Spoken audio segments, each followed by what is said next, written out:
Friends, welcome. ഇപ്പോൾ നമ്മുടെ വീട്ടിൽ ദോശമാവ് തികയാതെ വന്നാൽ ചെയ്യാൻ പറ്റുന്ന ഒരു ട്രിക്കാണ് ഇതിൽ കാണിക്കുന്നത്. മാത്രമല്ല, ദോശമാവ് അധികം പുളിച്ചു പോയാലും നമുക്ക് ഈ ഒരു ടിപ്പ് ഉപയോഗിക്കാവുന്നതാണ്. അപ്പോൾ നമുക്ക് എങ്ങനെയാണെന്ന് കണ്ടു നോക്കാം. ഞാൻ 1 കപ്പ് ദോശമാവാണ് എടുത്തിരിക്കുന്നത്. ഇനി നമുക്ക് വേണ്ടത് റവയാണ്. അപ്പോൾ അതേ കപ്പിൽ തന്നെ 1 കപ്പ് റവയും കൂടി എടുക്കണം. വറുത്ത റവയോ വറുക്കാത്ത റവയോ ഏത് വേണമെങ്കിലും ഉപയോഗിക്കാവുന്നതാണ്. ഇനി ഇതിലേക്ക് 1/2 കപ്പ് അരിപ്പൊടിയും കൂടി ചേർക്കാം. നൈസായിട്ടുള്ള അരിപ്പൊടി ഉപയോഗിക്കാവുന്നതാണ്. അല്ല, പുട്ടുപൊടി ആയാലും കുഴപ്പമൊന്നുമില്ല. ഇനി ഇതിലേക്ക് കുറച്ച് വെള്ളം കൂടി ഒഴിച്ച് ഇതെല്ലാം കൂടി ഒന്ന് മിക്സ് ചെയ്തെടുക്കാം.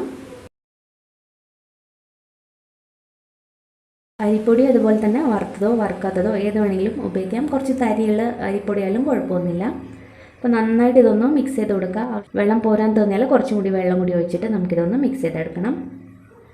അപ്പോൾ കുറച്ച് കട്ടിയായിട്ട് തന്നെ മിക്സ് ചെയ്തെടുക്കാവുന്നതാണ്.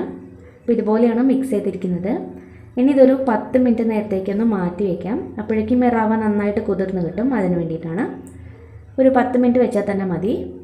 ഇതിപ്പോൾ ഒരു 10 മിനിറ്റ് ആയിട്ടുണ്ട്. അത്യാവശ്യം നന്നായിട്ട് തന്നെ റവയൊക്കെ ഒന്ന് കുതിർന്ന് കിട്ടിയിട്ടുണ്ട്. ഇനി നമുക്കിത് മിക്സിയുടെ ജാറിലേക്ക് മാറ്റാം.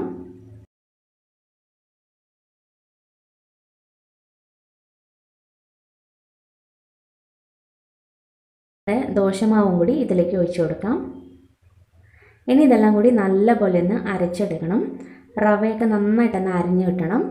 അപ്പോൾ നല്ല നൈസായിട്ട് തന്നെ അരച്ചെടുക്കാം. അപ്പോൾ നമ്മളിത് അരച്ചെടുത്തിട്ടുണ്ട്. നല്ല നൈസായിട്ടാണ് അരച്ചിരിക്കുന്നത്. അപ്പോൾ പുട്ടുപൊടി പൊഴിച്ചാലും കുഴപ്പമൊന്നുമില്ല, കാരണം നമ്മളിത് അരച്ചെടുക്കുമ്പോൾ നന്നായിട്ട് തന്നെ അരഞ്ഞ് കിട്ടും. ഇനി ഇതൊരു ബൗളിലേക്ക് മാറ്റിയിട്ടുണ്ട്.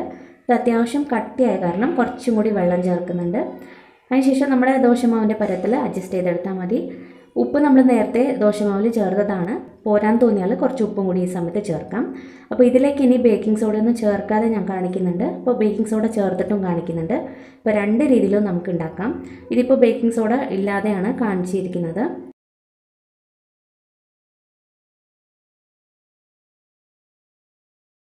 അതല്ലാന്നുണ്ടെങ്കിൽ ബേക്കിംഗ് സോഡ വെച്ചിട്ട് നമുക്ക് ഉണ്ടാക്കിയെടുക്കാവുന്നതാണ്. അപ്പോൾ ഇങ്ങനെ ചെയ്താലും ഈ ദോശമാവിൻ്റെ പുളിപ്പ് മാറി കിട്ടും. ദോശമാവിന് അത്യാവശ്യം പുളിയുള്ള ദോശമാവാണെങ്കിൽ ഈ ഒരു ടിപ്പ് ഫോളോ ചെയ്താൽ നമുക്ക് പുളിയില്ലാതെ നമുക്ക് ദോശ ഉണ്ടാക്കിയെടുക്കാൻ പറ്റും.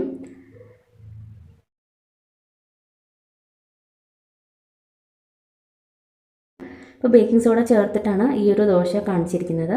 ഇതാകുമ്പോൾ കുറച്ചും കൂടി ഇതുപോലെ ഹോൾസൊക്കെ ആയിട്ട് നമുക്ക് കിട്ടും. ഈ ഒരു വ്യത്യാസം മാത്രമേ ഉള്ളൂ. ടേസ്റ്റ് രണ്ടും സെയിം തന്നെയാണ്. അപ്പോൾ ഞാൻ 2 സൈഡും കുക്ക് ചെയ്തെടുക്കുന്നുണ്ട്.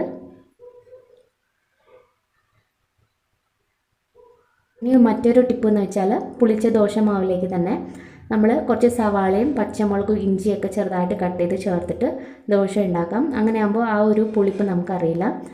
ഇതിപ്പോൾ ഞാൻ ഇങ്ങനെ തന്നെ നേരിട്ടാണ് ചേർക്കുന്നത്. അതല്ലാതെ നമുക്ക് സവാളയും പച്ചമുളകൊക്കെ വഴറ്റിയും ചേർക്കാം. അപ്പോൾ എങ്ങനെ വേണമെങ്കിലും ചെയ്യാവുന്നതാണ്. ഇതിൻ്റെ കൂടെ തന്നെ നമുക്ക് ക്യാരറ്റും അതുപോലെ തേങ്ങ ചെറിയതൊക്കെ ചേർക്കാം. അതൊക്കെ ചേർക്കുമ്പോൾ കുറച്ചും കൂടി ആ ഒരു പുളിപ്പ് നമുക്ക് ഒട്ടും തന്നെ ഫീൽ ചെയ്യില്ല. ഞാനിപ്പോൾ അതേ ദോശമാവിലേക്ക് തന്നെയാണ് ഈ സവാളയൊക്കെ ചേർത്ത് ഉണ്ടാക്കി കാണിച്ചിരിക്കുന്നത്. അപ്പോൾ ഈ ഒരു 2 ടിപ്പിലൂടെ നമുക്ക് ദോശമാവിലുള്ള പുളി മാറ്റാൻ പറ്റും. മാത്രമല്ല, കുറച്ച് ദോശമാവിൽ നിന്ന് തന്നെ ഒരുപാട് ദോശ ഉണ്ടാക്കിയെടുക്കാൻ പറ്റും. അപ്പോൾ ഈ 2 ടിപ്പും ഒന്ന് ഫോളോ ചെയ്യുക. വീഡിയോ ഇഷ്ടപ്പെട്ടാൽ ലൈക്ക് ചെയ്യാനും സബ്സ്ക്രൈബ് ചെയ്യാനും മറക്കരുത്. താങ്ക്